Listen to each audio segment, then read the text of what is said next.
Smark Podcast.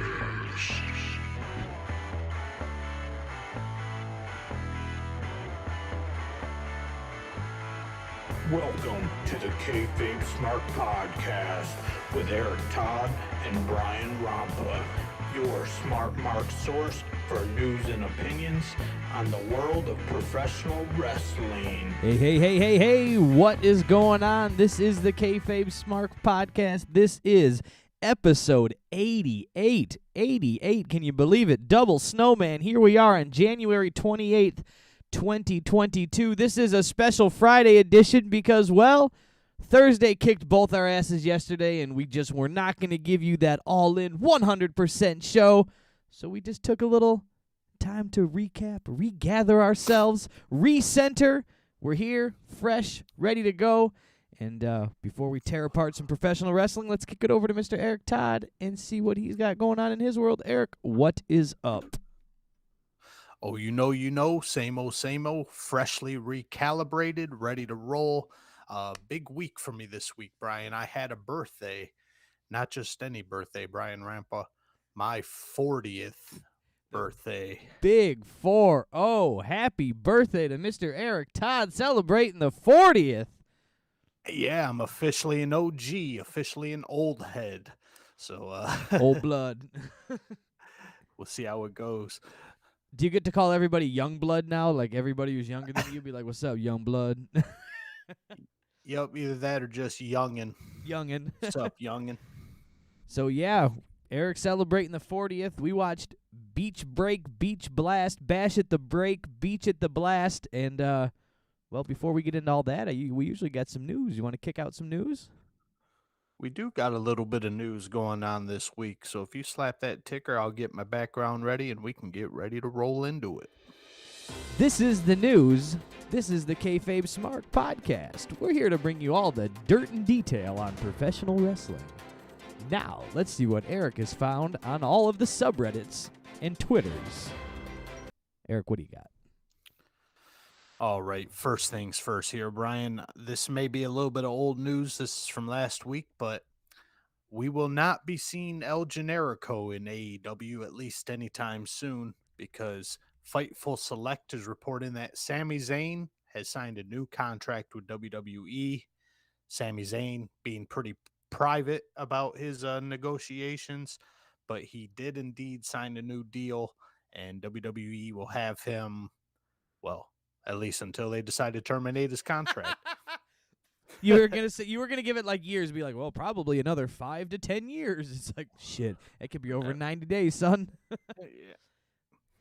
Well, so you got El Generico staying, which is not a surprise to me. He's a well-groomed professional wrestler. He's not the size that they, quote, are looking for these days. He's not that big powerhouse professional sports ex-football player type thing, but he's an entertaining son of a bitch. Very entertaining, very good on the mic, very good in promos, and since he is a small guy, he plays it to a T. The chicken shit heel, he is an expert. Correct. So what else we got? Some news. That doesn't surprise me, and I'm happy to see him stay and make a bunch of money. Speaking of making a bunch of money, we got Dwayne "The Rock" Johnson in the news here. He's going to be stacking up more racks and stacks and of just cash right now because he signed a multi-year global partnership deal with the UFC. It has been announced that Dwayne Johnson's athletic label, Project Rock, that is with Under Armour, has inked a multi-year deal with the UFC. The project will see footwear worn by both male and female fighters in corner teams for fight week events, workouts, and weigh-ins. Previously, Reebok was the footwear sponsor for UFC, but now the Rock's brand, Project Rock, will be taking over from there for Reebok. Interesting. And that's just the foot game, right? As far as I can see, yeah, it's just all about the shoes right now. Yeah, because I knew Reebok took over for all of the shorts and stuff for the fighting. So I was like, they don't wear shoes when they fight, but for ring crew and weigh-ins and all that kind of fun stuff, these are the shoes you got to wear. That would be it would be cool to get all those shoes to be a part of the UFC and your team get all these fresh shoes, but like, Sometimes you just like shoes, right? And you're like, fuck, I got to wear these shoes. You pain in Yeah, the dick. nobody wears Under Armour shoes anymore except for 40-year-old dads. And no, not me. I don't Air even Force wear them. Ones all the way, son. But yeah, so that's just Um, it's just a random thing to be forced with shoes to me. It was always a strange thing, but I guess I've never been a sponsored athlete. yeah, we'll keep working on it, Brian. We have some who gives a shit news going on in the world of wrestling. AEW uses term loosely. Star Leo Rush announced on social Oh, boy. media that he will be a free agent next month. February 14th is the day. So he's quit AEW for the second time. He's joined and quit AEW 2 times in less than 6 months. He's just got a big mouth and he doesn't know when to keep it shut, and it's costing him hundreds of thousands of dollars. If he would just shut the fuck up and do his job, Leo Rush would be doing A-okay. There's a lot of people who like him and think he's very talented, but he's a dickhead. He's a dickhead, and if he was half as good as he actually thought he was, he'd be even better. But Yeah, but Mike Johnson of PW Insider is reporting that 3 other names are on the list here for expiring contracts, and those 3 people, Brian, I was giddy as a kid on Christmas Eve right here when I read these 3 names. Expiring contracts are as follows: Marco Stunt, Joey Janela, and Brian Cage. now I'm with you that I'll give you. Let me break it down for you. Brian Cage, I think is. I'm not brokenhearted that he's leaving. What I would say about Brian Cage is that he was terribly misused, terribly misbranded, and terribly underused in the appropriate ways. Like he should be a phenomenon. I mean, he's a freak of nature to look at, right? That's a big draw, and they just mid-carded him and put him nowhere. Yeah, Brian Cage, if you stuck him with somebody like Paul Heyman, he would be a megastar. Sure, I guarantee it. Build that Brock Lesnar-esque, Braun Strowman-esque monster among these people. You know, he could be somebody. Marco Stunt, I can't defend him. I'm not going to defend him. He can go away. But I'm not going to lie. I got a little soft spot for Joey Janela. I think he could be used in a entertaining Sami Zayn type way that would be very appropriate. Not being the leader of the locker room, not being the AEW champion, but I think he could be involved weekly on TV and done appropriately. I'm not saying he's not a profession like that classic trained professional wrestler. He's not Timothy Thatcher in the professional wrestling game, but he's very entertaining to me. So I think if he was used right again, he'd be somebody that would be missed. But since he wasn't used right, he won't be missed that way by me. So those are my 3 thoughts on those losses. And if you've got about $12 and some fruit snacks in your pocket burning a hole, Brian, you can book Marco Stunt, because he tweeted out, "As of right now, I am accepting indie bookings and I'm ready to go anywhere. I have my passport as well." Yeah, he was just at Game Changer Wrestling last Sunday. He came out during the Joey Janela match. And he wrestled Hornswoggle for a half a second because Hornswoggle appeared in the Joey Janela match against Matt Cardona. It was a very random match. It was very old school ECW. A match broke out within a match. It was bananas. But nonetheless, he was there with freshly dyed hair. Marco Stunt had like a fresh blonde color going to his hair. So, ta-da. It's just a circus going on over there in GCW, isn't it? Yeah, this was a circus match for sure. Anyways, what else we got?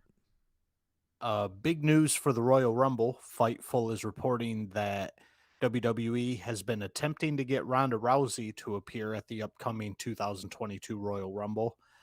Brian Alvarez confirmed on the Wednesday Observer Live that Ronda Rousey is set to return at the Royal Rumble, and they also have plans for her for WrestleMania 38. So we're going to be seeing a lot of Ronda Rousey in the next few months here in the WWE. Not sure how I feel about that, but we'll see how it's done. I didn't care about her first run, really. She tried to be a heel, but was so happy and excited to be there all the time. All she did was smile like a cheeky little kid. Again, we'll go back to the Christmas morning thing since you got it in my head. She was like, just smiles, and then she's like, I hate everybody. You're like, what the fudge am I watching? This shit sucks. So we'll see how that goes. Yeah. And then in AEW contract news, back to that, Frankie Kazarian has signed a new contract with AEW. So let's see. Oh, really? Sign a details non-jobber regarding clause? that was a huge surprise for me. They're not letting it go how long his contract is, but I did not think Frankie would be in a rush to sign with AEW again, seeing as how they just open his mouth wide and poop right in it anytime they put him on TV. You know what? Maybe they're giving him. Maybe he's got backstage responsibilities and he's seeing a long-term game to stay in the wrestling business but not have to beat his body up. Some options that way. Because if he goes out on the indie circuit, all he's good for is the appearance and, beating up and wrestling. AEW, he might have some backstage producer responsibilities that he can build off of. And yeah, I'm happy to hear it. I'm glad Frankie's still out there making money because he's a hell of a worker, a hell of a talent, and he can teach those fundamentals to the guys that are willing to learn. It's being reported by PW Insider that Jerry Lawler's lawsuit against the Tennessee County over the death of his son Brian, 2-6A, the trial has been moved back to October 31st. The lawsuit is alleging that Brian Christopher, who was incarcerated after a DUI arrest, was not provided with treatment by the sheriff's office for drug and alcohol issues during his incarceration, and also claims that they altogether failed to provide him with appropriate care after he was assaulted by another inmate on the day that Brian died. So, Brian Christopher, Brian Lawler, locked up for DUI, was addicted to drugs, addicted to alcohol, and got beat up, and the sheriff's office didn't do shit, and then homeboy died. So I think Jerry Lawler's got definitely got a chance at winning this lawsuit here. He's suing for $3 million in damages. Yeah. That's just a terrible spot to be in. It'll never make him feel better, but maybe it'll make him ease it a little bit or something. Maybe you can help provide. I don't know if Brian Lawler, Christopher left behind kids or not. Maybe you can help provide for, extended family that way. So God bless Jerry Lawler. Yeah. Get out there and get your money. Yeah, that's what I was thinking. I'm sure Brian Christopher, I'm pretty sure he had a family he left behind. So yeah, that money will help them. And then I think it's more about accountability than it is the money. Jerry Lawler, I think he's doing okay, but yeah, these people got to be held responsible if they directly led to somebody's death while they're in jail. Kenny Omega has been out of action since November, if you're keeping track of AEW, due to a torn labrum in his shoulder, an abdominal hernia, and knee problems. So Kenny Omega pretty beat up. But now it's being confirmed by his buddy Dave Meltzer that a couple weeks ago he also had COVID-19. So the original plans for Kenny Omega was for him to return in March, but now his return date is up in the air, according to Dave Meltzer. Well, I mean, I don't think COVID really pushed the way that it kind of ends in the story there makes it seem like COVID is what pushed him back to being not coming back until after March. But it's like, I only got to quarantine for 10 days and then go wear a mask or whatever. It's not a big deal if you follow the exact rules. Well, yeah, a lot of people are dealing with lingering effects, though. Okay. It wasn't a whole last story to put out there, but Roman Reigns, who had COVID, is saying he's still dealing with tightness in his chest as a lingering effect from Touche. COVID. So I'm thinking about it in real life, I guess, I wasn't thinking about it in the physical aspect of wrestling. yeah, these guys' jobs are pretty physical. So yeah, if he's got any type of breathing issue or anything like that, hell, I'm pretty sure I had Omicron about a month ago. My sinuses were congested for a month straight after that, and it's like, who knows what's going on with that. But then it depends how you look at it, Brian, but it's good news or bad news.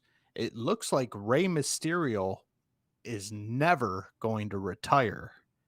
And I take that from this quote right here where Rey Mysterio says, I think I'll step back once I feel like my son is ready to take off on his own. Oh. So I take it as we're going to see Rey Mysterio until he's 85 years old in a wheelchair. Yeah, Dominic just doesn't grab me. He doesn't even just grab me like at any point. Like he doesn't even grab me for his talking. He doesn't grab me for his wrestling. It still looks to me like it's that random, like, hey, my kid's going to wrestle and do a one-off thing. He should be going away. Like it's like an extended stay. Like, hey, like Vince has got to be like, your kid's still here, Ray. Like he's got to go home. He doesn't work here. Dominic's been training for 5 years and he stinks.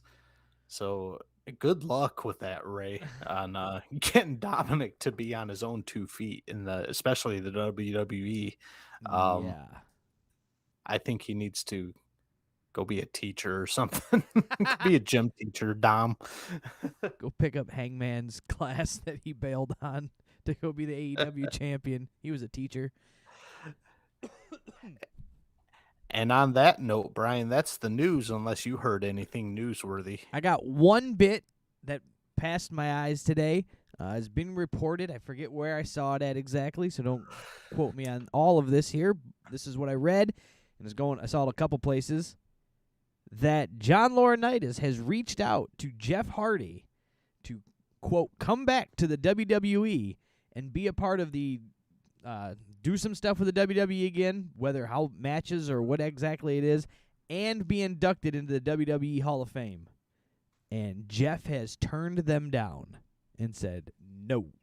He said ain't doing it, and then supposedly he's asked for his drug test results, knowing that they're going to come back negative, that he wasn't going to test positive for using drugs, and they still won't release them to him. So it's been he's having a little bit of drama with the WWE, and he said no. It's being reported as well inside this article that I've been seeing that the Hardy Boys have booked themselves on some shows across America on the, quote, indie scene, and probably, let's just face it, the Hardy Boys are going to pop up and do a round through AEW. At least one more hoorah. So they're going to get out there and get warmed up on the indie scene, bring it to AEW, put it on TV, and send it home, and probably take the Hardy Boys home for the last time. Oh, yeah. I definitely take that Laurinaitis reaching out, especially being Johnny Ace, of please don't go to AEW TV. We'll do anything. We'll put you in the Hall of Fame. We'll give you money. You can work behind the scenes. Come on, bud. Please don't go to AEW. He said, fuck it, I got money. Yeah. Hell, he lives in rural North Carolina, so, he's not dropping millions of dollars on property taxes living in LA or something like that. Yeah, him and his brother live on the same plot of land that they bought, and their houses are in the same little backyard corridor. But that's the only other news that I got. So we can go ahead and move on to this. And you are done. We can slap the ticker and move it to it. Move it on. That was the news. Jeff Hardy says, screw the Hall of Fame.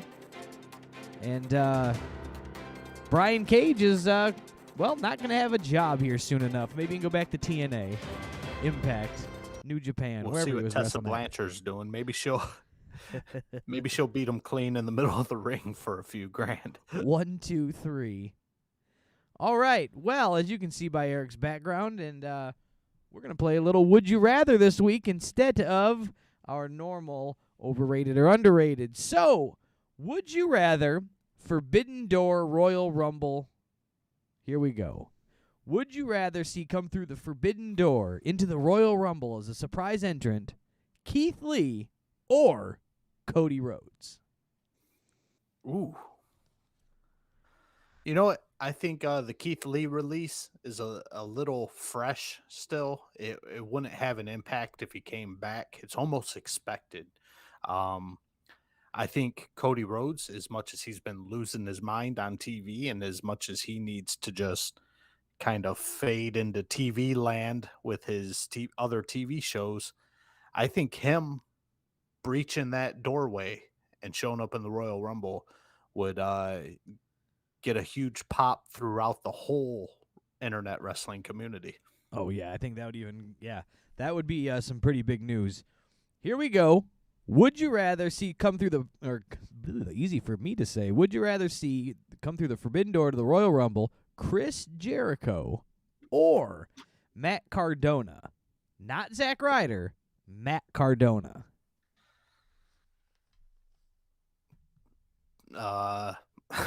Pass. No, I guess nobody gives a shit about Zack Ryder. Not Zack Ryder, Matt Cardona. Nobody gives a shit about Matt Cardona, and Jericho needs to just fade into obscurity. Not even TV land or anything, but he needs to just go away. But I think it would be fun to see Jericho come through the WWE just one more time, because Vinnie Mac seems to have a soft spot in his heart for Chris Jericho. Would you rather see come through that forbidden door W. Morrissey, a.k.a. Big Cass, I believe that's how you say his new name, or Sean Waltman, X-Pac? Ooh. You know what? X-Pac is he's a little old. But he's still got that NWO name, that logo is still hot in WWE. So I think Big Cass has pretty much been forgotten about. So I think I'd have to go with X-Pac on this one, or Six Pack, or Sean Waltman, 1-2-3 Kid, whatever he wants to come out as. I would love to see him get in that ring for 5-10 minutes or so in the Rumble. Yeah, I don't think Big Cass has any nostalgia connected to him. He didn't even leave with any heat or anything either. Would you rather see come through the forbidden door into the Women's Royal Rumble Britt Baker, or, this one kind of got blown in the news, Ronda Rousey?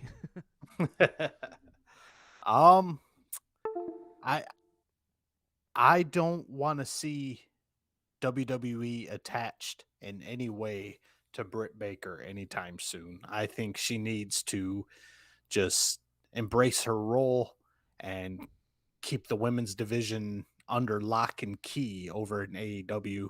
The Ronda Rousey thing, I think it'll be cool. She's got that celebrity factor, and even though she's green as a pepper tree, still, I'm sure, in pro wrestling aspects, I think it'll just be fun and a huge pop to watch her come out at the Rumble. All right. And then last one here. Would you rather see Nick Aldis, the former NWA champion, Nick Aldis, or Braun Strowman, Adam Shearer? This goes back to the Keith Lee question. I think Braun Strowman, it's still a little fresh. I think overall in the wrestling world, a Braun Strowman return would get a bigger reaction. But I love me some Nick Aldis and some what he was doing over there in NWA Power. And so, yeah, I'd love to see all this pop into the Royal Rumble. But the world would rather see Braun Strowman, let's face it. Sure. And that, my friends, is Would You Rather Forbidden Door into the Royal Rumble.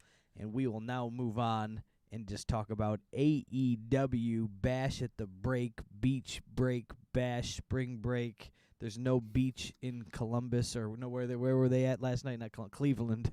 There was a sign in the audience that said there's no beach in Cleveland. It made me laugh. And it was confirmed, because I actually wrote it down when they announced it. They named this thing Beach Break, which is one of Orange Cassidy's finishing moves. And it's like, could you could you suck up to him anymore? Yeah. Like, let's just start naming pay-per-views the uh welcome to shithole Nebraska for the Panama Sunrise. To the super kick party. Yeah. It's just so on the nose. It's just kind of like yuck. Yuck. Yeah, the themed pay-per-views, WCW had the NWO sold out pay-per-view, and that was a big stinkeroonie until they just like kind of rebranded the whole thing. But you're like, wow, NWO won every single match at their own pay-per-view. And then WWE did it in like December of like 96 or 97, I can't remember. It was that D-Generation X December, or In Your House D-Generation X, and Shawn was in the pay-per-view, in the main event of the pay-per-view, and you're going, oh, yeah, you won. Who'd have thought? God dang, named the show after you. Yeah, who would have thunk it? So they named the pay-per-view after the main event, one of the main event guys finishing move here, and we'll find out if they stayed true to form and let that guy win. But we open up hot with a TNT championship ladder match. I mean, the boys are in the ring when they come to it. They're like, it's Wednesday night. You know what that means. These sons of bitches are in the ring. That's what that means. Yeah, so we're in Cleveland, Ohio, late January. This is the beach break. There is absolutely zero effort put into the set. We just have some palm trees and sunshine on the Contron right there in the background. And yeah, we're getting right into it. We're starting out with the true TNT champion Cody Rhodes taking on the interim TNT champion Sammy Guevara in a ladder match. And this thing started off promising. We had some nice, believable in the ring wrestling to start off with. Cody just to reassure everybody that he's lost his goddamn mind, to be frank. He just announced that he refuses to turn heel while cutting a heel promo last week. And this entire match, he's working heel. Undeniably. Yeah, he was, and then he would do babyface things, like give the little kid in the front row the high five and hand him his belt. Asked the young lady when he put the ladder up on the railing if she was okay and patted her on the shoulder. Like, don't do babyface shit, but also be a mean guy. It was very weird to watch. It was little subtle things, very subtle, but he did these little babyface things in the midst of it as well. Like old habits are hard to break type thing. Yeah, he's got ADD when it comes to his character there, and right away we got some regular wrestling going on at the beginning, but then almost immediately Cody is looking for weapons and ladders. Sammy and Cody end up fighting into the crowd, so this is slowly descending into garbage wrestling here. Oh, Sammy is, if Sammy would just slow down and take it easy and just work in the ring, he could have such a long career, a prosperous career. But this idiot is going to end up in a wheelchair. This Sammy Cutter on the concrete thing, where he lands on his lower back on the exposed concrete, and later on we'll get into some more stupid shit that he does. This kid is going to kill himself, and it's going to be on TBS television when it happens. Yeah, he he's willing to sacrifice for the business, if you will, for what that's worth. He's willing to go the distance, again, for what that's worth. But as we've stated, probably 88 times, this is episode 88. It doesn't have to be on free TV to do this. Like, if you really want that spot, like Jeff Hardy didn't give us those swanton bombs off of 30-foot ladders or off of, big dives off of railings or wherever he was jumping from, what he was going through. It was saved for a pay-per-view. He wanted to get it in, and they worked it in and built to this thing. Kurt Angle and Shane McMahon going through the King of the Ring, going through the glass and all that stuff. This wasn't on free TV. This was $39.99 for your pay-per-view. And you just can't get it through these people's heads that we're talking about spots that happened 20 to 25 years ago, and we still remember them because they weren't doing them every week on every show like it's a goddamn body slam or a vertical suplex. Like a vertical suplex is on par with a 30-foot swanton dive through broken glass and thumbtacks now. It's just a thing we see almost every show. Yeah, right. And the vertical suplex, like one Harley raced the title in like 81 or some nonsense, and they were like, "Oh my God, he picked up Ric Flair!" Like Ric Flair's feet left the ground, and it was like, "What the hell happened?" They talked about that for 20 years. You know, we still talk about Shawn versus Razor at WrestleMania 10 in that ladder match for the IC title. But again, you didn't see it every week. You didn't see a ladder match. That was like the first one I can ever remember seeing. I'm like, they're going to do what with a ladder? They're going to put a ladder in the ring and hang belts above the ring? This is nonsense. This is not really going to happen. Like, I was glued to the TV, and it happened, and I watched it. And, you know, now they give you one on free TV, and unfortunately those spots are going to be buried by next week. Was it worth it? Yeah, and I'm not trying to spend too much time bitching about this, but Cody Rhodes, of all people, your father was Dusty Rhodes. You have a big brother in Dustin Rhodes / Gold Dust. And how do you not understand the Shawn and Razor match is 100 times more memorable than this one, and they didn't need 32 dangerous off the wall over convoluted spots. You know, it was a fairly simple match between Shawn and Razor, 100 times more memorable than this one. Yeah, well, that's just beginning again. It's easy for me to say again. That's just because again, it's just been watered down to what you expect. And if you don't get it next week, we're not going to be happy, or that's what the overall crowd won't be happy. So, they've built the monster that wants to keep one-upping the game until the next match is like a shotgun on a pole match, and the first one to blow their opponent's heads off wins, and like people will be, it's got to be like Squid Games really has to happen on live TV or people aren't going to buy it. Yeah, and I just feel bad for these athletes because they're going to have short careers and they're going to end up seriously injured. But just back to the stupidness of this match here or very early in this match, we see Cody Rhodes grabbing one of the large ladders and just bridging it between the ring and one of the security railings. And it just automatically sticks in your head. Well, they're going to use that later. And then Sammy confirms by walking right past that humongous ladder and going to the top of the ramp and grabbing another one so he can put that one in the ring. Why waste 45 seconds going to the top of the ramp when you got a humongous ladder right there on your left? Oh, yeah, it's because you guys got to use it later. I forgot. It's for the spot. You can't reset it up. That would be extra work. They didn't get paid that much. But I'm saying, why not set it up close to the spot?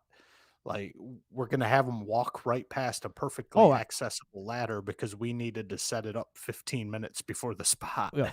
One, why did you need to set it up for the spot? Two, why can't you reset it up before the actual spot? Why can't you just go, okay, Cody wants to do this, but I'm going to take it down? As an opponent, Eric, if we were wrestling and you were fighting me and you set up a ladder in the corner, I'm going to knock it down because I don't want to get thrown into it. So we'll just go ahead and push that over and go, I don't know what he plans to do with it, but I don't want him to do it. I'm going to use it for my plan, right? You want to foil the plan, but it's just, nope, that's what it's there for. He like ducks under it and walks around it, fixes it. He should have knocked it down, picked it back up, put it back. So, I'm sorry. Like, oh yeah, we're going to need this later. Oh, excrement never fails to disappoint on his markiness here. This is an obvious no disqualification, no rules ladder match AEW style.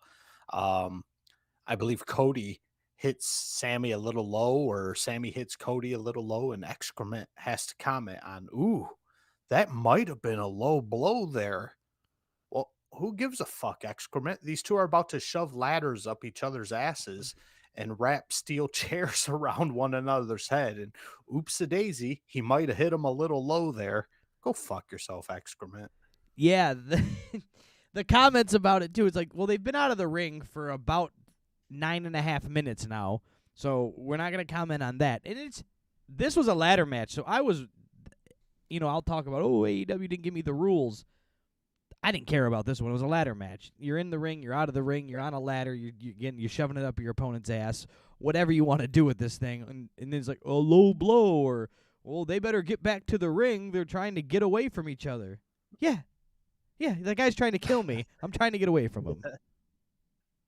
So yeah, just old Marky Mark excrement going above and beyond, and just the obviousness and the collusion in this match is just mind numbing. Brian, we have a ladder set up not underneath the two belts that are raised well above them in the middle of the ring.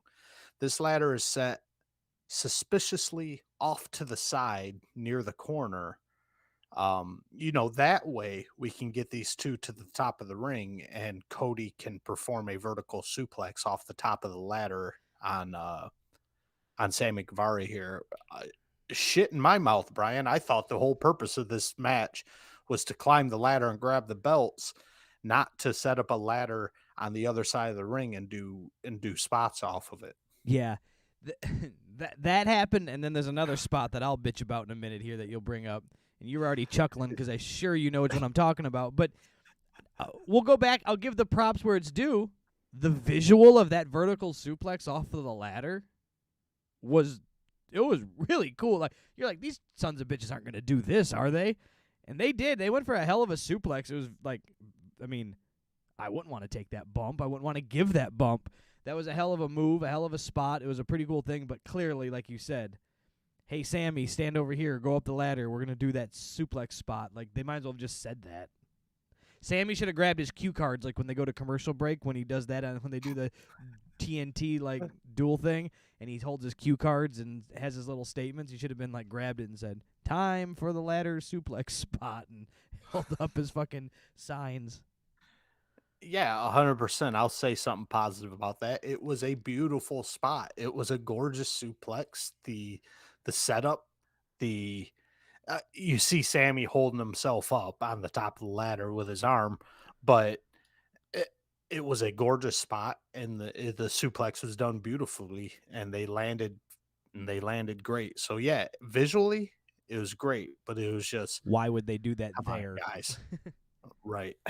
Why wouldn't they have And done then, it? It should have been like we're both reaching for the belt back and forth. You're doing the head, you're punching each other in the head. Boom, boom, boom, boom, boom. Went for a suplex that way. 1, 2. You could do something along those lines. Why not just try to put it under the goddamn belts and supposedly try to fight for him in between? Nope, because we're gonna put it in the corner so we can do suplex. And then, Brian, did you know? So for 40 years. I've been watching wrestling pretty much since I was just a little tadpole.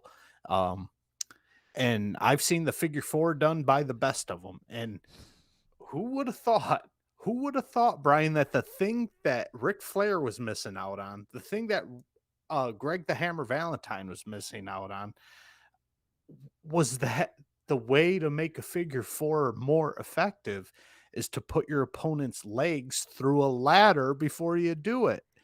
That makes such great sense, doesn't it? Poor JR, like, God bless him, he tries to cover it up. And he's like, he just tried to cover it up with shades of Bret Hart giving the figure four around the ring post. And you go, not at all. Not at all. You're trying to... Bret Hart doing it around the ring post, the opponent is still in the ring. Bret gives it the figure four on the outside of the ring and lays down. You know how much pressure that puts yanking down? Or, it's a working thing here, people. Work with me here, I understand. But how much pressure the idea of that would be, yanking down and giving the pressure, pulling you against that ring post, pulling you down. But just putting your legs through a ladder and then giving you a figure four. He didn't wrap his legs over the ladder. He just pulled him through there and then gave him a figure 4. So there's just a ladder in between them. Which did nothing. No. That's like saying giving him a figure 4 with a hoodie on hurts more than a figure 4 with your shirt off. And I feel so bad for JR. I'm sure he wishes he had brain cancer instead of skin cancer when he has to go Oh through my this. God. That wasn't a laugh, people. He just surprised me. Oh, good Lord. Yeah, poor JR has to put up with this and try to come up with excuses for these people. And but from one silly spot to another, we have 2 ladders set up now, and this is just in the same vein as the suplex one.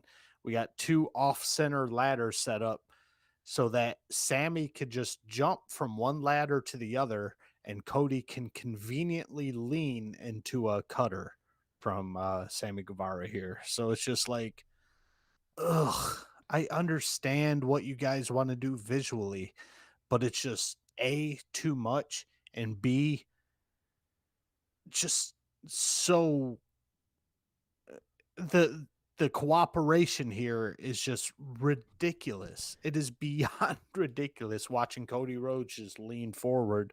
Oh yeah, you're supposed to give me a cutter here, an RKO. In the defense of this, again, it looked beautiful. It was great. It was like very surprising that they did it. Where they fail for this and for these spots for me is the speediness of the spot. So meaning like you can just kind of feel something happening, right? So these guys grew up watching wrestling when we did. If not, we grew up watching wrestling almost before them. But Right. they remember the tables, ladders, and chairs matches. They remember Jeff Hardy doing and Edge getting, spearing Jeff Hardy off of the hooks, that spot. But what they had was the magic of production working with them. What they had was the magic of 8 guys. What was there, 6 guys in those TLC matches or the tag team matches? Or 6. They had 6 guys. So you could get, hey, look, it's the Dudleys beating up Edge and, the Dudleys are beating up Edge or Christian, and Matt Hardy. Oh, look, the camera goes, Jeff Hardy's grabbing the belts. Edge spears him. They didn't waste 12 minutes watching Edge climb up the ladder, get steady, get situated. You know what I'm saying? They didn't have all that. It was like, it was a magic trick. Look over here. Look at my left hand while the right hand does all the work. That was the beauty of it. So they didn't have that working for them, or I say last night, but this habit here, but on Wednesday night. Wednesday night. They didn't have that working for them Wednesday night. It was just, they just had them setting it up. So they could have worked it in a little differently. They could have used the run-ins they could have used some run-ins to help each other out back and forth, to separate for production, for them to get into spots and to set up for these cutters so you're not watching it. But that's just my defense. It would be done. It just needed to be done right. I like the big spots. Go for them. If you're going to do them, fine. Screw it. Kill yourself on TV for me and give me my free entertainment. But just take your time and do it right. And just my main problem with these humongous ladder spots, which I think we get 4 or 5 of them throughout this entire and throughout this match here, is you don't have to get every single one of them in. You don't have to spoil the crowd by saying we're going to give you 100 ladder spots. Do 1 or 2 and they'll remember them a lot more. How are you supposed to remember the suplex off the ladder when you get a Sammy Guevara cutter off a 30-foot ladder, and then immediately after that, a very convoluted crossroads off of 2 ladders that was extremely set up, and then directly after that, both guys swinging on the belt holder and falling off? How are you supposed to remember anything when by the time you're done saying, oh my God, that was impressive, they're already moved on to another just Cirque du Soleil spot? I can't disagree with you because I agree with you 100%. And I think what they did miss in this was the tease. They missed the tease of a big ladder spot and not giving it to him. They should have teased a big crossroads off of the ladders, and Sammy got out of it. They should have teased. Some of these should have been like, I'm working for this big spot, and then give you 1 to 2. That's all you needed. Yeah. Much, much more memorable. Now, the spot that really bothered me wasn't so much the ladder match or the ladder figure 4 spot. It was that one you just spoke about as we ran through all the big spots here of them hanging. So they climb up the ladder. They reach for it, and the second that they're both kind of hanging from it, Bryce Remsburg picks up the ladder and moves it to the corner out of the way. The fuck would you do that for? The commentators tried to cover that one up, too. They're like, oh, he had to move the ladder out of the way because it would be so dangerous if they fell onto the ladder. Well, yeah, it would, but that... But they could also just climb back onto the ladder. They could also do it very smoothly, too. So, when Jeff Hardy went to go, lily pad across all the ladders, that was pretty dangerous. If he fell, but... Any swinging spots leaving the top of the ladder in WWE, one of them would always kick the ladder out by accident, in air quotes there. Yeah. You didn't just have the referee going, oh, yeah, these guys are supposed to fall here in about 5 seconds, so I better get this ladder out of the way. Yeah, so that kind of gives you that we're not there yet, right? The ref moved it. All right, well, odds of this going down appropriately this isn't it. So, and then where the hell are we at in this too? Then eventually we get a ladder spot, another one here in a few minutes. Oh yeah, in a few minutes we get a little more Excalibur selling in this one. He has to sell everything like it's the goddamn blood from a stone spot. Excalibur just getting overly excited and loud and oh my godding because Cody was dragging Sammy across the diamond plate of the steps. Oh my God, he's dragging him across that diamond plate on the steel steps. Who gives a shit?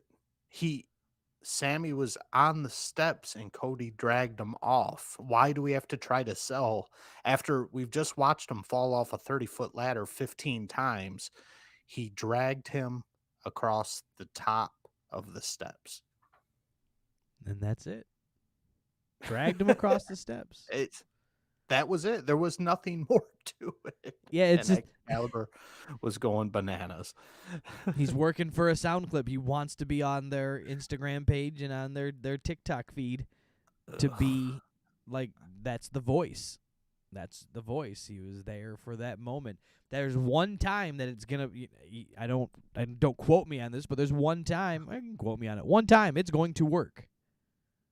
There will be It's not going to be on the diamond plate steps. It won't be that one. That I won't give him. But I'm saying one time he's going to keep saying stuff until he finds that Bret Hart, Stone Cold Steve Austin figure or sharpshooter, blood coming out of Stone Cold, the Crimson Mask, a JR quote, or when Mick Foley got thrown off the cage and JR, he's got to be broken in half. Stop, all this stuff. It's got to be Kane. Like, he's going to scream something one time, and it's going to stick for life. That's all he wants. That's what he's shooting for. And then we get a little run in here. Fago del Sol coming out and catching a tiger driver from Cody here. And apparently, even though these guys have, again, fell off 700-foot ladders 38 times, one tiger driver from Cody, Fago is out for the count, and we don't see him for another 20 minutes or so. He should get a remix of ICP's Fago break, and it should be when he comes out, Fuego break. Fuego, fuego, fuego.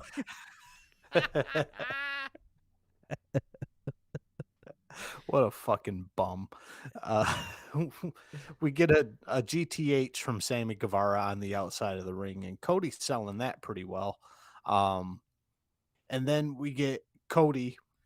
Sammy just, very gently lays Cody on the bridged ladder that he set up 20 minutes ago. So obviously we're going to get another unnecessary ladder spot here. Sammy climbing to the top of the ladder, standing on the very top of the ladder, and you and I know there's a sign on that ladder that says "Do not stand on or above this step." Yeah. But Sammy's crazy. He motions to the camera. He's crazy. He can step above that step. And then we get a senton bomb onto Cody, and again, Sammy, just start picking out your wheelchairs now, bud, while you still have money, because when he hits Cody, he bends backwards. He tacos his Yeah. back the absolute wrong way. Yeah, he full scorpioned himself. He like that boy that looked terrible. They tried to sell it that it hurt Cody, and I don't think it did. I don't think it really could have hurt that bad. Comparatively, the damage done was all on himself. Yeah. And in real Sammy life, I'm talking definitely took the brunt of that. shoot pain, work pain, the whole nine. That was on him. He had nothing. He wasn't selling down there. He was hurt. And speaking of not selling, Cody, which according to the game plan, according to the script, that was supposed to devastate Cody, but we're talking less than 20 legitimate seconds, not 20 Rice Brimsburg counts. 20 legitimate seconds later, Cody is chasing Sammy Guevara up a 20-foot ladder. Well, this is supposed to be the biggest spot of the night, Brian, and Cody can't even sell it for 20 seconds. Act 2. That's not where we're at. We're over here now. Turn the page. They must have been running short on time. We get both guys at the top of the ladder. Sammy swings the belt holder and hits Cody in the face with one of the belts. Sammy Guevara pulls the belts down. He is your new unified TNT champion. Fago gets woken up. He's resurrected from his death earlier, and he is celebrating with Sammy Guevara in the ring. Yeah. And Sammy Guevara, your new TNT champion. The best is go back and rewatch that last part of that match. They show a replay, and it's a high-angle shot of Sammy hitting Cody in the face with the belts. Boom, Cody takes the fall, looks beautiful. It was a great idea, great end of the spot. I enjoyed it. But if you look in the background, you see Fuego del Sol up on his elbow watching the match. He's not knocked out anymore. He didn't even lay down with his head down. He just was literally just kind of laying there like peeking his head up because he was off TV. He knew he was off the hard camera. He was on the ground, but you could tell he was just peeking like, am I good? Okay, go. He was just waiting for his cue. It was just... What a fucking bum. Yeah, it was, you can just see him laying there kind of funny, awkwardly cocked up watching it. So, old Fuego, he's out there. He got to be on TV. God bless him. Maybe he sold a few wrestling masks in the parking lot. And we've got pre-tapes galore, Brian. We've got Tony Schiavone. They found a beach in Cleveland. The sign said there's no beaches in Cleveland, but they found a nice iced-over beach. And we've got Hobbs and Starks. Hobbs wearing a nice fashionable fur coat out there. And, yeah, they're bitching about something. They want Dante and... Yeah, they're going to fight Dante Martin again. Again. They're going to fight Dante Martin. That falls under the who gives a shit category. And then, like, the being outside of the beach didn't even, like, come into the promo. Like, I thought this was beach break. We finally found it. They didn't even cut a thing like they found a beach. They just did it outside. Then Tony Schiavone said that his hands were frozen. And and then what's his name? Who's the other guy with him there for a second? The FTW champion there, Ricky Stark. Oh, Ricky Starks. Yeah, he's challenging Jay Lethal on Rampage tonight. We missed it, Eric. We gotta go back and rewatch that. Oh, fudge. For the FTW championship. That's where Jay Lethal comes in hot, the new big signee. And he gets a 20-man jobber battle royal. He disappears for 3 weeks, and now he gets to wrestle on Rampage for a title that doesn't exist. So that's what they're doing with Jay. That's what they're doing with a former TNA champion, a former Impact champion. Ring of Honor. Former Ring of Honor champion. He is just yesterday's tomatoes over That's here it. at AEW Yeah. because he offended a girl one time. Oh, Tony Wokan. Whoa. Um, we've got the hometown hero coming out, and I thought they would do our boy Wardlow a little better than this in his hometown of Cleveland, Ohio. Here, we get Wardlow versus two jobbers, and then it's back and forth power bombs and a pen. Yeah. That was the extent of your Wardlow match, ladies and gentlemen, and I am getting tired of this. But they didn't let Sean Spears come down. So there was that. That's right. He didn't steal the thunder this time with some chair shots. He didn't. Yeah, I'm with you. Wardlow's he's ready. He's ready as you're gonna have him be ready. So if you're just gonna make him the fucking guy and do what you probably should have done with Brian Cage. So if you're gonna do it, or he's gonna become the next Brian Cage. It'd be your next big freak show guy that can be a draw and be attention, that could be something, or you're just gonna wear him out and people won't care. And you might miss the signs that Wardlow is ready to go. He's ready to be at the top of the food chain here, but WWE wants him. Yeah. That should be ding, ding, ding, ding, ding, lights going off everywhere. If WWE wants and has made it publicly noted that they want Wardlow, it's time to push him to the moon. Yeah. It's time to push him to, up this flight of stairs. Like, how about you just take him and have him wrestle for the TNT championship? How about you slap him and the stupid chairman and make him an awkward tag team and they go win the tag team championships? Because, I was going to ask who the tag team champions were. That's right. It's Jurassic Park. It doesn't matter. Push him that way. Do something with him. Get a belt on him. Push him towards some main events. Get him in some main events. Maybe even on main event, just on Dynamite. He doesn't have to win everything. He doesn't have to, but work him that way. Even if you're going to work him that way, start working him that way. Even if you don't push him to the moon tomorrow and give him a title shot, just work him that way. Work him towards where you're going with him.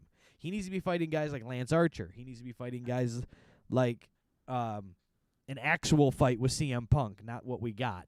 He needs to be fighting guys like MJF. He needs to be fighting guys that are names. Miro. Sure. More and more of this. That's what you need, and push him that way.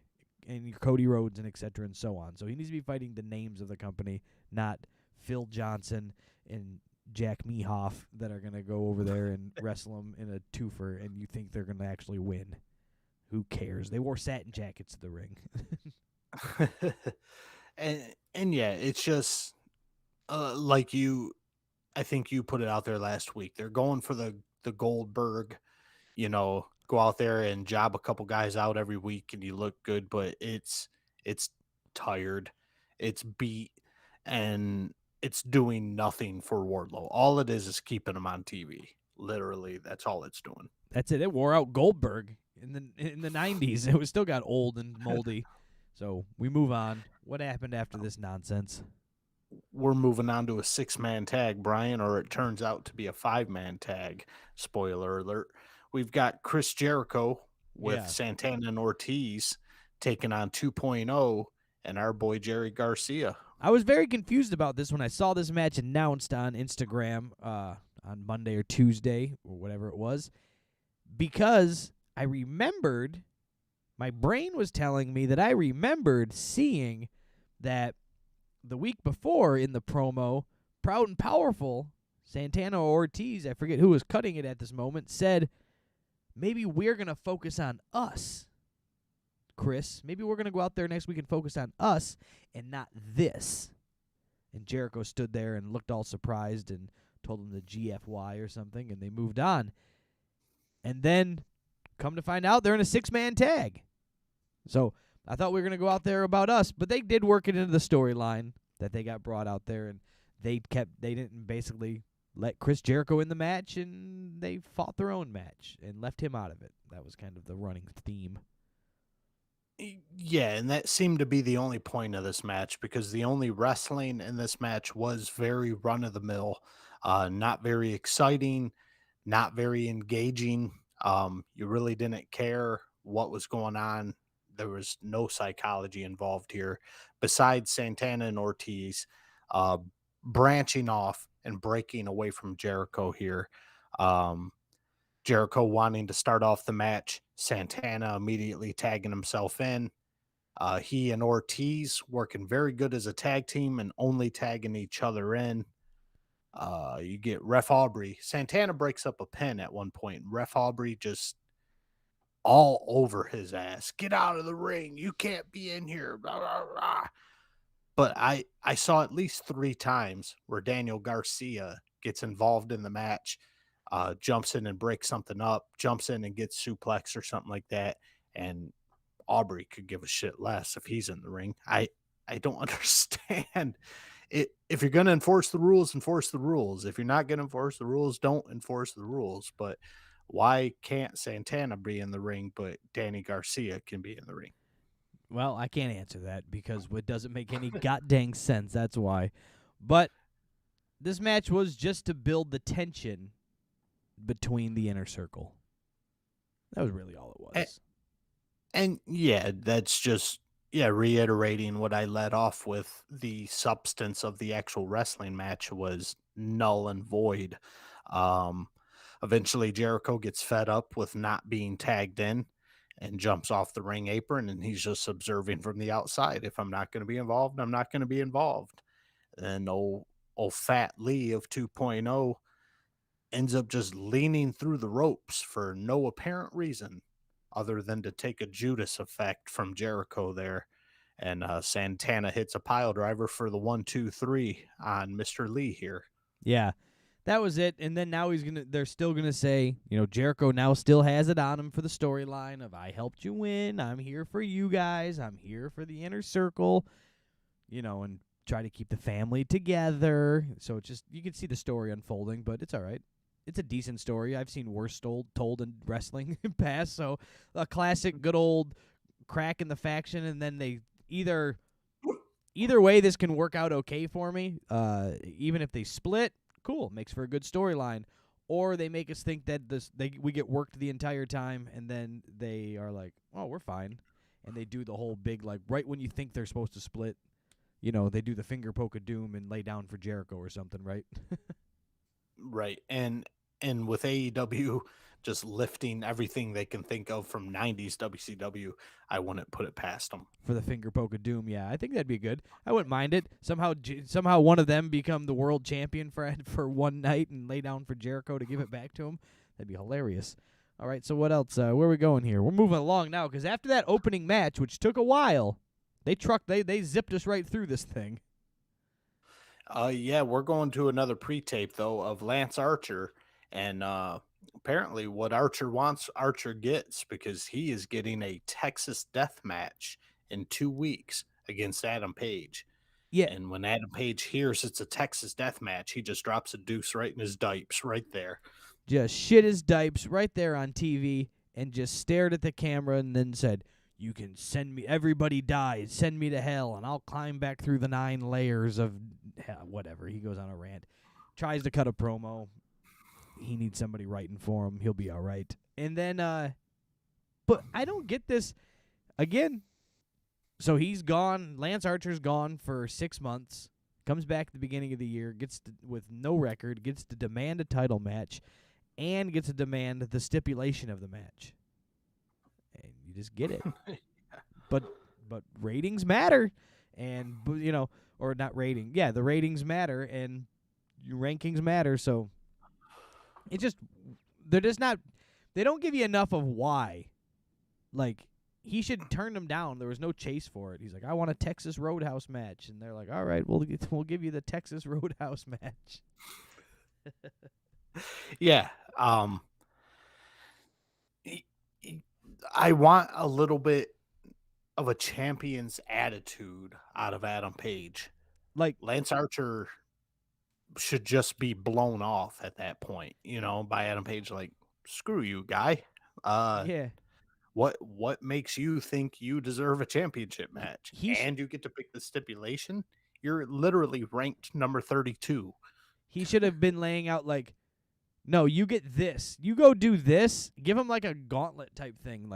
kind of like MJF was doing with CM Punk, but he's just like, you know, in every match he's like, this will be you, I want you, Paige, and he should be getting involved in Adam Page matches, and they should be selling it up to the pay-per-view or wherever they're going with it, right?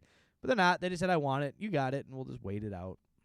It's like, yeah, very off-the-cuff booking here. It just seems like right out of the booty hole, we're just pulling matches. No, they want Adam Page to beat a big guy and get people behind him.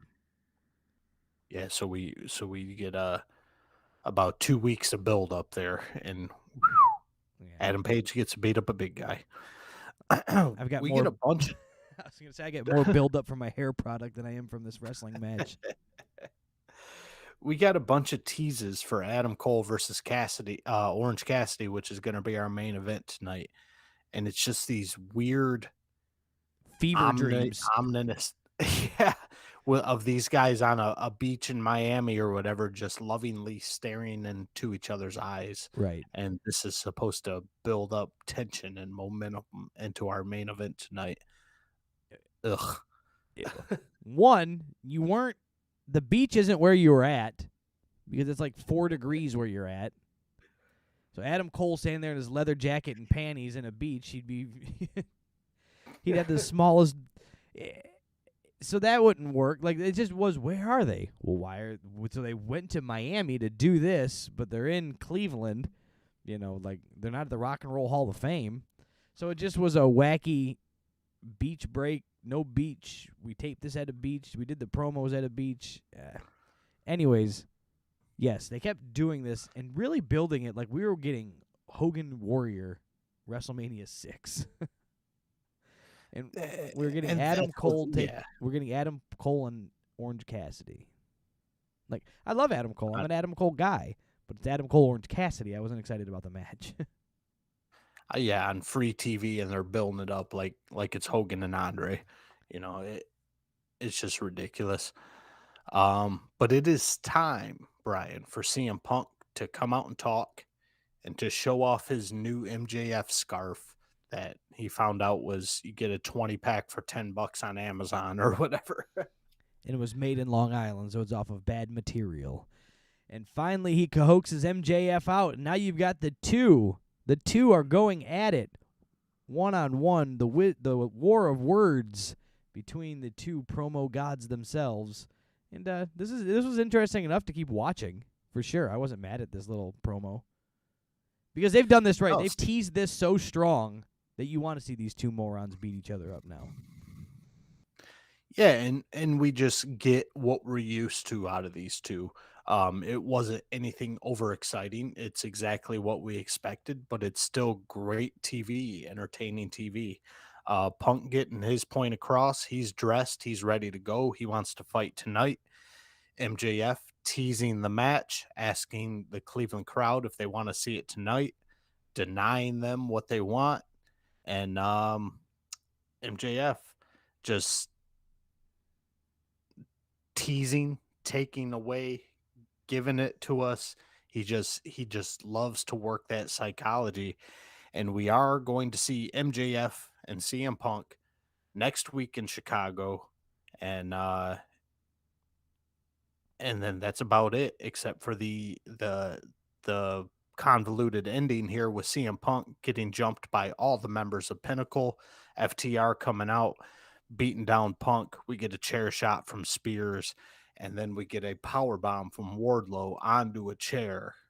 And then MJF, just the coup de grace right here, the cherry on the sundae, sitting cross-legged right on Punk's chest. Yes, because CM Punk is famous for sitting crisscross applesauce everywhere that he is at any point in time. He likes to sit down and have a seat, and doing that on top of his chest was very funny. Fit the promo very well. Fit the whole storyline very well of these two just, one-upping each other all the way through this. And, I don't think we'll be disappointed.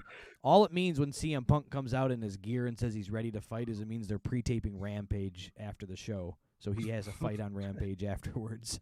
So he had to get dressed anyways. That's what it means. Moving on to another backstage segment, Brian. Jade Cargill has handpicked her next opponent to defend her TBS That Bitch Show title here. And she chooses none other than the one-eyed angel, Julia Hart. Oh, yeah. And they will be colliding and button heads for that TBS championship. And I think I'm going to put my money on Cargill. What do you think? Yeah, for like a solid year. So we'll just go ahead and just be done with that. And then we move on to Layla Hirsch taking on Red Velvet. There has been some tension in that camp for quite a while now. Wow. Boiled over, shall we say. I just was on the edge of my seat the entire time, seeing what's going to happen between Red Velvet and Layla Hirsch here. And we find out, and we found out in a very vanilla, lame match. And Layla Hirsch wins. Yeah. They said, hey, ladies, you've got 6.5 minutes, and that includes your intros. So we'll you better run, Red Velvet, so you can get some more time in the ring. And then we get Chris Statlander just coming out in her gym clothes. She did her full makeup. She did her full hair, but she's just wearing shorts and a T-shirt, and comes and chases Layla Hirsch off. And, man, this tension, like you said, Brian, is just straight boiling over. What's going to come next? I'm dying to know. Yeah. Again, that's the I have to fight at Rampage after we go off the air at 10 o'clock. So from 10 to 11, I don't have to work from till 10 o'clock tonight. So I'll just wear half my attire. We get a House of Black pre-tape, and they're mad at Pac. But just that was the long and short of that one. But I like the production value here of Aleister Black and what's homeboy's name, the big guy he's with now. Oh my God, it was right. Brody King. Yeah, Brody King and Aleister Black here. They got great production value. It looked like a great promo, and I don't know. I kind of want to see Pat come back and see what they're going to work with, but I'm sure it'll be a one and done, and all this will basically be for nothing. Yeah, it won't be a long-term thing. I think that he should have turned. I think Pac should have came back and turned and joined the House of Black. And that was a whole rhyme there. Pac came back and joined the House of Black. What do you think about that? And then I thought that could have been an interesting, but who's he turning on? Is he turning on, the triangle of the Death Triangle? Is he going to turn on those guys? Is that even still a thing? Is he turning on, is he going to come back and feel like he's going to help the Varsity Blondes, and then he turns on them and joins the House of Black? Like, there's several different ways this could have went and could go, but like you said, I think we're just going to come back. We're going to get his revenge match after his couple weeks off, and he'll win or lose, and then they'll move on to something else. Yeah, he's just going to peel off the Bird Box blindfold, and we're going to do it to it. We get a little commercial break with Sammy Guevara and Fuego del Sol holding up cue cards there, and we get a Fuego break. Yeah, that's what we're going to call them now, Fuego breaks. We got Tony Schiavone in the ring with Britt Baker. She's got all of her PWI awards laid out, and Britt just does her thing. She cuts her Britt Baker heel promo. She's burying the Cleveland Browns and Baker Mayfield, and this line actually popped me, Brian. Let's talk about the Baker that actually wins shit. Yeah. I loved it. Now, I don't know shit about football, but she did a great job by laying out that this guy, Baker Layfield or whatever he is, did a shitty job and lost and was hurt in his non-throwing arm, and then now she says that she's the real Baker. Because if she wouldn't have filled me in on that, I ain't gonna lie, I wouldn't have known what she was talking about. But I got filled in, and I liked it, and it made me laugh. So the PWI awards in AEW are pointless. I don't think they need to bring them out. They don't need to talk about them. They don't need to post about them because we know you got them. They're not. The WWE isn't going to talk about them. They're not even going to give them to them. Nothing. The WWE is going to win anything probably, right? So it's like, right. Of course they're going to give it to the AEW, and you're going to put it on TV. So it's like, it's just grasping at straws, cheap shit to me. That's why I didn't care Right, for it, and because it doesn't really matter. It's not like the WWE brings them out and they bring out Asuka and she's like, look at my awards. Look what I did. Or she brings out Becky Lynch and she's like, I won awards too. You don't get that. They just ignore it and pretend the PWI doesn't exist. And that's where the believability just kind of flies out the window there. There's probably 5 females in WWE who would legitimately win a female wrestler of the year award over Britt Baker. Um, I'm not even a Bianca Belair fan, but She I had think Bianca Belair probably should have won that award leaps and bounds over Britt Baker there. let's call it, Bianca had a pretty good rookie year in 2021. Like, main roster rookie year. She did pretty good for herself. So, but like I said, it's not going to do anything. WWE's never going to talk about it, even if they gave it to her. That's why they don't give those big ones. You know what I'm saying? They're just going to ignore it. Yeah, and I guess my point is just the legitimacy Right. of these awards is null and void. So That's Britt Baker talking about them, it's just kind of like, eh. That's why, because you will talk about it. That's why you won it, because your producer and your owner will allow them on TV. So, it's not worth anything to me. It's a waste of a segment. Our next segment coming up, speaking of waste of segments, is Vicky Guerrero coming out screaming, "Excuse me." And in tow behind her is Nyla Rose.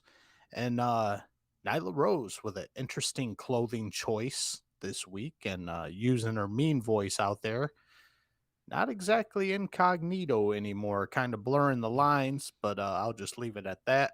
And old she challenged Ruby Soho and says that out of 100 matches, she would win 99 of them against Ruby Soho, and she is going to prove that next week. Oh my God! Who cares? You know what that means? They're literally going to do the Nyla Rose 100, and for the next 100 weeks, she's going to fight Ruby Soho. Yeah, for the next 2 years, we're going to have to see this match until she wins one, at least. Yeah. The one she wins one, then see, I won. I wouldn't. It's probably going to be an overdone thing. This will be like your Team Taz and Dante Martin thing. It's like, oh, great, we're fighting those two again. Ugh, that was just yuck. Ugh. And then we move on to our main event, Brian Rampa. Yeah, you know what? I watched this on DVR, and I thought I missed something. Because it just felt like it was like, wow, we're here at the main event. I thought that they gave this a lot of time. I was very surprised. Yeah, we've got our unsanctioned, no rules, lights out match between Orange Cassidy and Adam Cole, baby. Yeah, so they turned the lights off, they turned the lights back on, and now it's not sanctioned by AEW. But it's still on their TV with their referee in their ring. Yeah, everything about this match just screamed a normal AEW match. I don't know what the difference is. At least we were told that they're not going to get counted out. Yeah, I mean, I'll give it that. But what made this match so special than any other main event AEW match we saw, or any Moxley match that we've seen in the past 2 years? Yeah, like any Moxley match, he doesn't have to oblige by any rules. So it's just like this time they just noted that they weren't going to follow rules instead of just understanding silently that they weren't going to follow rules. Yeah, that's it. So I just think the whole building up of lights out, unsanctioned, blah blah blah, it was just all worthless for this match because they didn't do anything that would get them DQ'd in any other no rules match that we've seen 100 times, or in just any regular AEW 100% sanctioned follow the rules match that they don't enforce anyways. Right, 100%. And then we get the point of this match. Right off the get-go, Brian Rampa. This match was meant for comedy. I said it last week with the Orange Cassidy match. The priorities of these matches involving Orange Cassidy, and why Tony Khan just goes with the flow so much just makes my head hurt. Priorities are comedy here, wrestling here. Always. Always. Comedy's number one. And we get that right off the bat because even with a simple trading punches spot, just has to be completely goofy and overdone.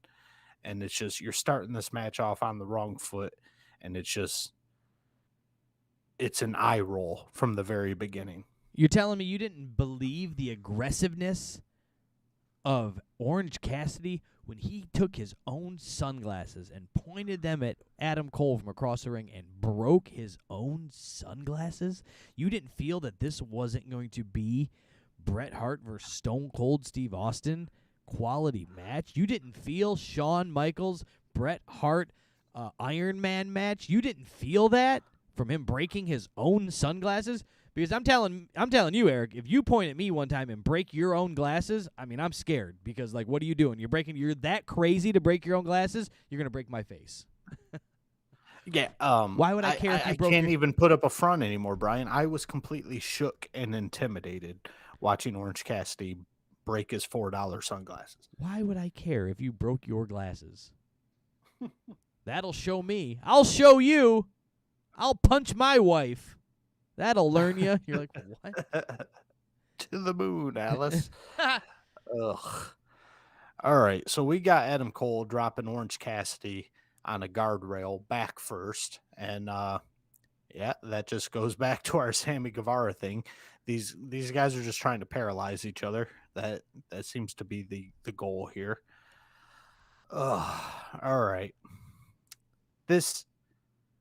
I'm not disappointed in the result of the next spot here, but it's just so goofy. Orange Cassidy is on the ground selling his back, rightfully so. I'm sure it actually hurt. And Adam Cole is trying to get a chair out from under the ring, Brian, but Cole is clearly on the struggle bus trying to get this chair out from under the ring. And you know why? Because there's a Danhausen attached to this chair, Brian. And it won't. There it is, right there. Danhausen is all elite officially, and he makes his debut attached to a chair underneath the ring. And I wasn't too mad at that comedy spot in particular. No, I thought that it should have been used a little bit, though. Right. This basically... He didn't even hang around. Danhausen did nothing. He didn't even hang around the ring to be more distracting. He didn't hang around the ring to show that he's siding with Orange Cassidy. He didn't hang around the ring to try and side with. They didn't even have to make him be friends with Orange Cassidy. They could still make him annoy Adam Cole. Maybe he's the goofy guy that wants to join the super clique. And they're like, we're not letting you. Look at you. You're a weirdo, right? Because he's a comedy wrestler, too. You're getting your Danhausen. He's more comic character than he is amazing professional wrestler. So they could have worked these angles in and done something, but he just got out, did his little Danhausen face. It was funny. He wandered away. Well, it was a wrap, Jack. Yeah, Adam Cole was distracted just enough to take a DDT from Orange Cassidy on the floor here. Then we get Adam Cole making a bit of a comeback. He is finally working a little normal psychology into this match. He is working Orange Cassidy's hand. He blocks an orange punch with the ring bell, and then almost immediately after, he is smashing Orange Cassidy's hand between those diamond plate steps and the ring post here. He didn't drag his face across it, did he? No, he didn't. Oh. I mean, I'm sure Excrement would have lost his mind if he dragged him across that diamond plate. Whew. That's scary. And then Adam Cole is getting all types of shit from under the ring here. We got garbage cans. We've got chains, Brian. We've got chairs. And according to Jim Ross here, a partridge and a pear tree. I just love how Jim Ross, sometimes he doesn't hold back. He just lets it go. He knows it's ridiculous. And a partridge and a pear tree. And that bitch ain't even in the pear tree Not anymore, even in bitch. it. He's just next to it. You get both of them. Yeah, this match was, They could have had this one open the show for just the same amount of time they gave it, for the same amount of build-up they gave it, and save the title match for the main event. And then I wouldn't have been as mad at this match. Does that make sense? Right. I mean, that goes back to the pushing it as an unsanctioned lights out, and you're trying to build the excitement of this match, but it ends up just being a typical no DQ AEW match. Right. And you're putting it on as a main event with nothing on the line. Nobody cares. It doesn't matter who wins. No loser goes home. No loser shaves his head. No, this, that, and the other thing. It was just like, this is the final straw. Like, okay, you could just blown this off at the beginning. It didn't need to be this big build-up. The title should have been more of a build-up, but that's just me. I always think put title for the build-up. Yeah, and we go to break and we come back and we've got a tug of war going on in the middle of the ring, Brian, with a chain here. The Adam Cole ends up breaking up the tug of war here and hitting a brain buster on Orange Cassidy here. And Orange Cassidy lying on the ground, writhing and twitching and selling this brain buster like an autistic kid on catnip here. Fucking just I don't even know what that means. he is just all over the place, and then just immediately just pops up Stun Dog Millionaire on Adam Cole, and then hits him with a Michinoku driver through 2 chairs. And then if you thought this match was ridiculous going into this point, Brian, you ain't seen nothing yet. Yeah, I don't even know what to say, like, to comment on this, because I just didn't care. And why didn't I care? Because, again, as we say, there was just nothing on the line. It was hard to get drawn into. I didn't even want to watch it. I wasn't even so mad to watch this in haste. I was just didn't care. I just kind of wanted to see who won because I knew we were going to talk about it. Like, I'm just being honest. To quote Linkin Park here, in the end, it doesn't even matter. It doesn't. Nothing mattered in this match. No. And I don't know where you even go from it in a storyline. On either end of it. Before I even knew the ending, I go, okay, Adam Cole wins. Yeah, I don't know. Okay, he won. Next week he comes out and buries Orange Cassidy. Orange Cassidy wins.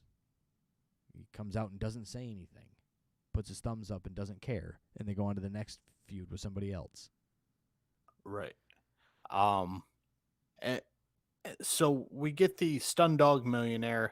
We get a driver through 2 chairs, and that's not enough to put Adam Cole away.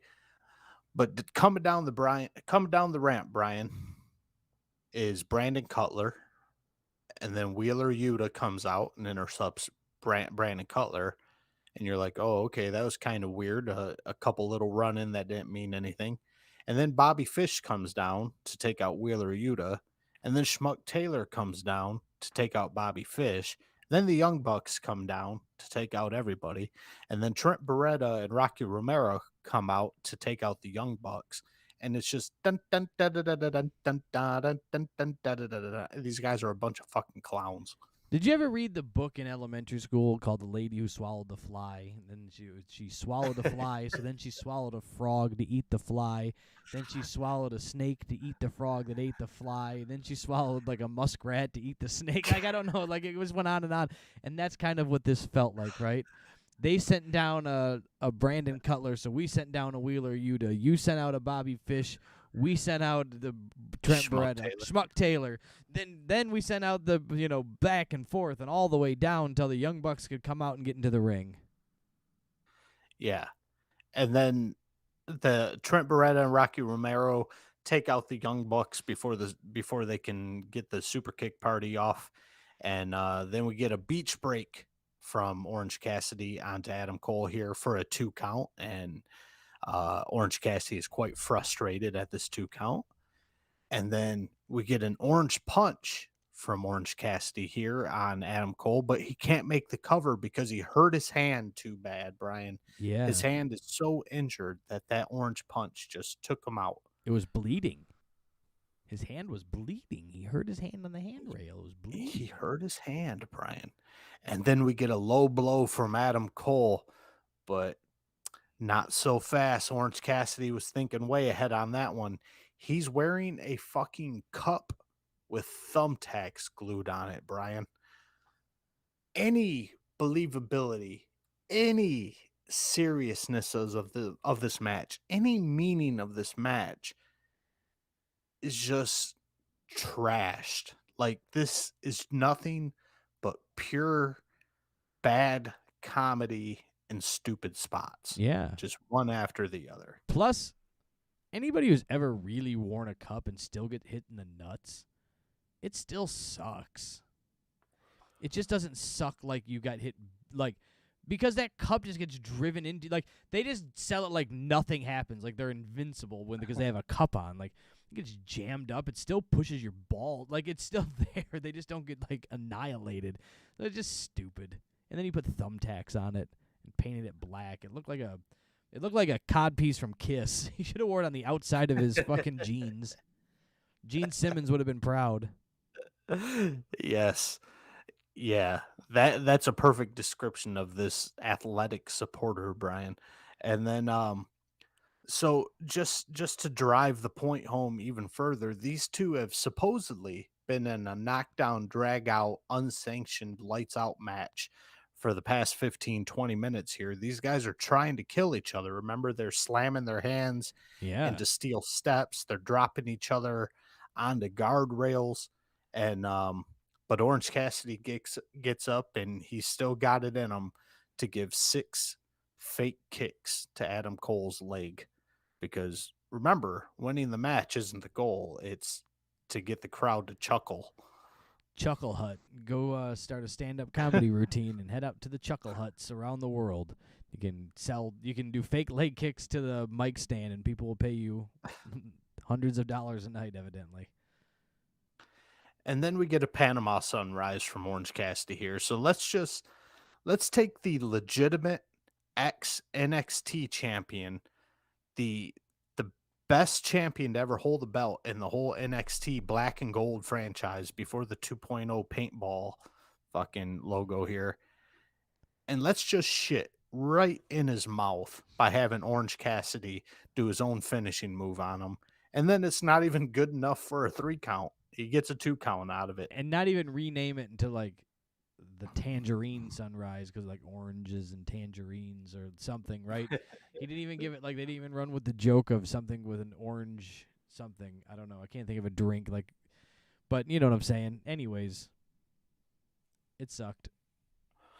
This match is just dragging on at this point. They gave it way too much time. When I saw they gave it almost 20 minutes. And it's just bad spot after bad spot, and then goofy comedy spot after goofy comedy spot. Now, Orange Cassidy was just selling how bad his hand was hurt just 5 minutes ago. But now he's wrapping this injured hand in a 10-foot chain here, Brian, because if you know anything, if your hand is injured and beat up and broken, the best thing to do is wrap a chain around it. And punch somebody. That's what my doctor would recommend. Yeah, punching people with chains around your fist always helps it out, a hurt hand. Couldn't go with the other hand because that would be silly talk. So we went with the hurt hand. Adam Cole retreating, looking like a straight-up bitch at this point, just retreats to the tunnel. Now these two are fighting backstage. We get Orange Cassidy through the table, and they don't call it the gorilla position anymore. What do they call it now? AEW. Well, Gorilla Monsoon never worked there, so they don't have a gorilla position. They have a go position. Oh, yes, the go position. So, Orange Cassidy through a table, and then we're back out onto the ramp. Adam Cole hits Orange Cassidy with a stage light, and at this point I'm thinking, all right, this shit has got to end. It's just dragging on incessantly. Adam Cole climbs up the truss, and he's looking for Orange Cassidy, and Orange Cassidy's gone because Orange Cassidy followed him up that truss and hits Adam Cole with a low blow. Oh, my goodness. My mind is blown, Brian that Rampa. that spot where he was looking for Orange Cassidy, like, I'll give it to them. They did it right because they didn't show him until he went to look for him, right? And he wasn't there. Then the camera turns. He's behind him. Dun, dun, dun. Surprise, surprise. But Adam Cole looked for too long in front of him, like with his hands in his head and looking at like a solid like 90 degrees. Where did he go? He's not here. And if I turn my head 22 degrees to the right, he's not here. Or to the left, he's not here. He can't be behind me. That doesn't make any sense. So I won't look there. Like it was like a Roger Rabbit, a Bugs Bunny, Daffy Duck cartoon, right? Duck season, rabbit season. It's just, I'm just so disappointed in Adam Cole for participating in anything like this. And I think it just proves my point from last week even further. He is just happy to be done with the structure of WWE and NXT.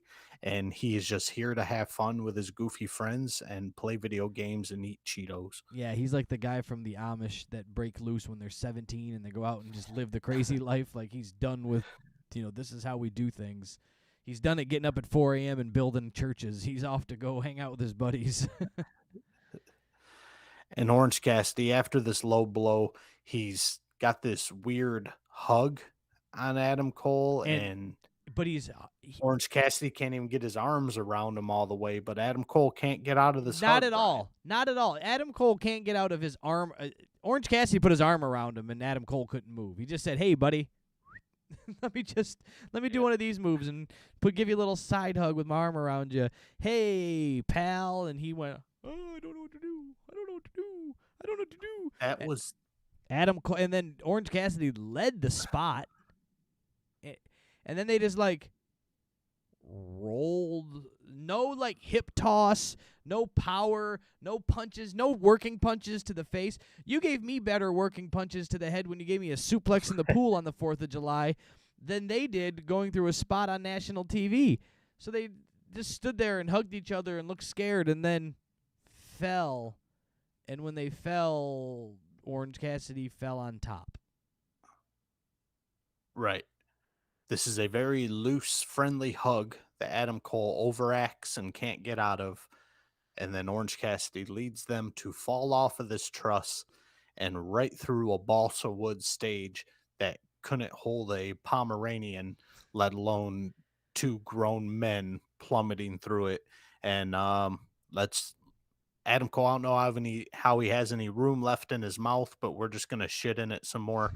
Orange Cassidy gets the 1, 2, 3 on our legitimate pro wrestler champion, Adam Cole here. 1, 2, 3, Orange Cassidy gets the win. And that's your main event. That's the main event.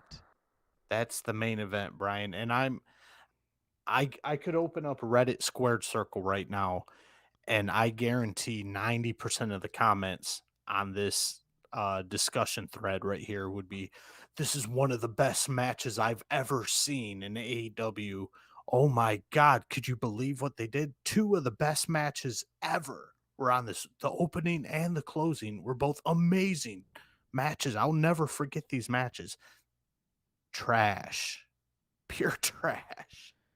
Yeah, they weren't. I hated the main event more than I hated the opening match. After I had, now I'm looking through it through rose-colored glasses. I'm going, hell, that was a classic in the beginning. 1,000%. The ladder match for the TNT belt would get 7 stars compared to this match. This match was just complete and utter garbage. Hopefully it's gone and it's done and they can move on past this. You know what I'm saying? Like they're done. They're not going to put these two idiots back at it again. But you're like, and that's what you're going to do with Adam Cole, though, is you're going to let Adam Cole walk. What's he do now? So he was so mad that he challenged this match, couldn't get the job done. Now what's he do? Just accepts the loss? What does this do for Adam Cole? Now, I guess you can just go challenge for a championship because you just got to go away for 6 months and then come back and you can just ask for one get a Texas Roadhouse match and you'll be all good. Yeah, Adam Cole was supposed to bring some legitimacy over to this company, and it's just, I don't know. He just joined the comedy troupe, Brian, Yep. and he's just one of the guys now. Collect his And it's check and sad. go home. It's sad just to see a guy with so much potential just become one of the goofs. One of the goof troop. That was AEW. That's the KayFabe Smark podcast. Make sure you guys join us on all the social media platforms, TikTok and Instagram, and all of that fun stuff. Make sure you like and subscribe on YouTube. Share the podcast with a wrestling friend. And Eric, do you have anything for us before we sign off this thing? No, sir. That's going to wrap it up for me, Brian. That's going to wrap it up for the KayFabe Smark. So for you, Brian Rampa, for the resident snooze and pit bull Stella Marie over there on my right, and for myself, all I got to say is hooty hoo. We out the gates.